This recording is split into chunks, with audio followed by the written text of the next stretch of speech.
Hello there and welcome back to the channel. In today's video we are going to be taking a look at this, and this is the command unit for the DJI Ronin S.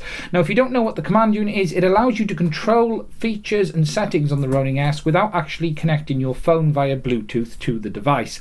So what we're going to do in this video is take a look at the unit, how to fit it, take you through its features and its settings, and give you guys an overall opinion of what I think about it. If you like what you see in this video, please do subscribe. There's a button in the bottom right hand corner down by there somewhere, and by clicking that you'll get updates on any videos that we make in the future. Further to this, if you want to order the Ronin S or the command unit or anything else, there are some links in the description of this video as well, and by using them you do help support the channel. Okay, so taking a quick look in the box, when you open it up you'll find it comes in this small little black package, and when you flip it open you will find the command unit sits inside like that. Now simply in the box you get a set of instructions, which is basically just 2 pages, and they have a little bit for English at the very start, and it just takes you through the basic fitment and operation. And then in the box itself you simply get the command unit in, and that's it. There's nothing else in there apart from a bit of silica gel. So as I said, the command unit is a little LCD screen with control joystick that allows you to change the settings on the Ronin S without actually having to mess around with your phone. On one side you then have the connection if you want to attach external accessories, and then on the other side here you have the side that mounts to the Ronin S. And then when you flip it around the back you can see you've got the 2 thumb screws that flip through, and that is the bit that allows you to screw it onto the side of the gimbal. The reason you've got some blank ports on this side here is that if you want to, you can attach your focus wheel directly to the side of this. So if you are going to use it all on the left, you can mount this onto the left and then attach the focus wheel onto the left hand side as well. Further to this, for me, I use it on the opposite side. So all I would do is, where I have a blanking plate currently, I'm going to take that off, fit the unit, and then put the blanking plate onto here. Now, as I've said, on my Ronin, I actually have the focus wheel on this side because I'm left-handed. So on the right-hand side, I've simply got the blanking plate. But this is the side I'm going to put the command unit. So the first thing I need to do is take that off. Once you've removed either your blanking plate or your focus off this side, you then simply take the unit itself. We're going to rotate it around this way, and you can then use the thumb screws on the back to tighten it up and place it onto the gimbal. So you literally just pop him in place, begin to tighten the top one. As you can see from this side here, I'm simply rotating.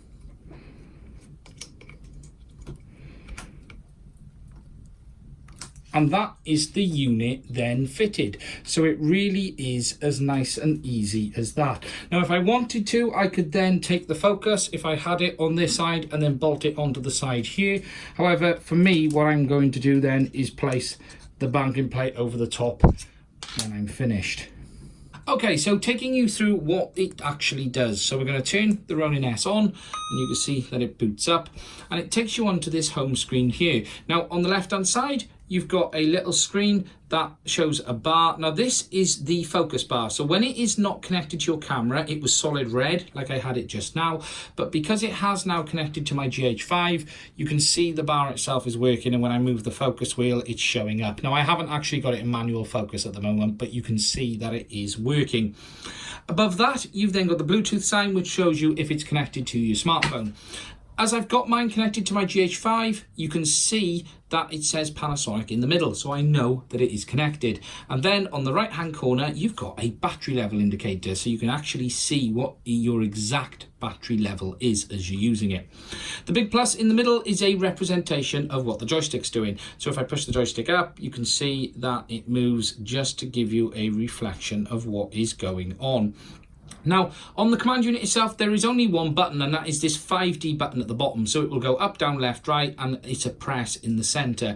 To enter the main menu, you simply either press the button center or you can tap it to the right. And it gives us the list of options that are available. And you've got motor, smooth track, control, create, setting, and about. Under motor, it gives you all of the tuning options for the strength of the motor. So you can do auto tune, pan, tilt, roll, and under advanced. And the advanced settings are the ones that allow you to set the strength, the filter, and the control options for the motor too. You then have the smooth track option, and this allows you to set smooth track settings for pan, tilt, and roll, and you can turn it on or off. You've got the deadband options, the speed, the sensitivity, as well as the ability to turn on and off push pan. You've then got the control options, and this allows you to set how it reacts to the inputs as well as the limits on the gimbal. The bottom one below each axis is the one for channel, and this allows you to set the assignment for the joystick itself. So if you wanted to be able to turn on the infinite roll function, you can do that from within the command unit and simply change the option, and as well as reverse the stick input as well. So I've got it set to reverse at the moment. I can flip it to normal, and then it will do what it is meant to do. And then you can set the function to do roll, tilt, pan, or NA. Also notice at the bottom you have the option to turn 3D roll on and off. Now when I originally saw the info on this, I didn't actually think it was in the settings. However, it is there on my command unit, so you can enable or disable 3D roll directly from within the command unit device itself. The next menu option is called Create, and then from within here it allows you to set either panorama mode or time lapse. Now as I've got it connected to my camera with the proper cable, you can see that it's picked up that it's a Panasonic. If we go into start, you then have the option to either do it, set the sensor size, so we can set it from full, APS-C or M43, which mine is.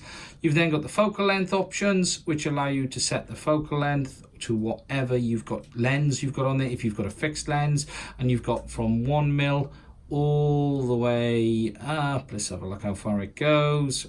I haven't actually gone, well, we're well over 100.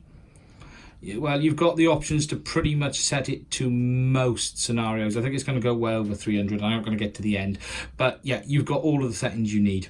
You've then got the overlap option, which is 30, 40 or 50%, and then you've got the delay. Under time lapse, you've then got the option to set the interval, so 1 second all the way right up to 60 seconds. You've then got the duration, which you can set 10 seconds or whatever you want it to, as well as the frame rate, which is 60, 30, 25 or 24 frames per second. That is currently the only options you have under the Create menu, and hopefully we'll see a few more of them in the near future. The next option is settings, and from within here you can do the balance test as well as the system calibration, restore the gimbal to factory settings, or reset the Bluetooth password. At the bottom you have the option for the command unit settings, so if you go into here you have the option of changing the language either from English to Chinese, and you have the option of changing the direction. And what this does is flip the screen's orientation the opposite way around. And the reason for that is it allows you to mount it on the opposite side of your gimbal, and you can actually put it on this side. So if you would prefer to have your focus on this side and your command unit on this side, you would simply take it off this side, flip it over and put it here. Now the only downside to doing this would be that the button would move from the bottom to the top, and it would be that similar scenario that you would get on the Apple Watch when you flip it the other way. But the reality is you do have the option from setting it from one side to the other. Then the final option at the bottom is About, and under About it gives you the information on your gimbal, your battery and your version, and there's actually a lot of detail in here. You can go into each one and it will show you detailed information for each setting, and as you can see you've got the battery temperature, the voltage, as well as the device information as well. So there is actually a huge amount within this unit. It really does have almost everything you need. Okay, so to wrap this one up, the command unit for the Ronin S, in my opinion, it is an absolute must-have. In the United States, it costs $129. In the UK, it's basically £120. As I said, I've taken you through all of the settings. The very fact that you can change the settings on the fly, turn on things like 3D roll, do the motor test, the motor balance and all of that stuff without connecting the phone. I know you can do some of that stuff on the button combinations, but the fact you've got a nice little colour screen, you can move around, do all those things, makes it an absolute deal breaker for me. It really does. And the fact you can also move it onto the other side is a bonus as well. Okay, it does mean the button goes from the bottom to the top, but the very fact it does go on the other side of the gimbal means it gives you all of the options you would ever need. There's a link to it in the description of this video, so if you want to order it and you want to support the channel, please do order it via the link. It helps us keep making videos like this. And that is it for this video. If you've liked what you've seen, please do check out, we have over 150 videos on this channel, covering everything from DJI right through to the Pixhawk 2 and various other things.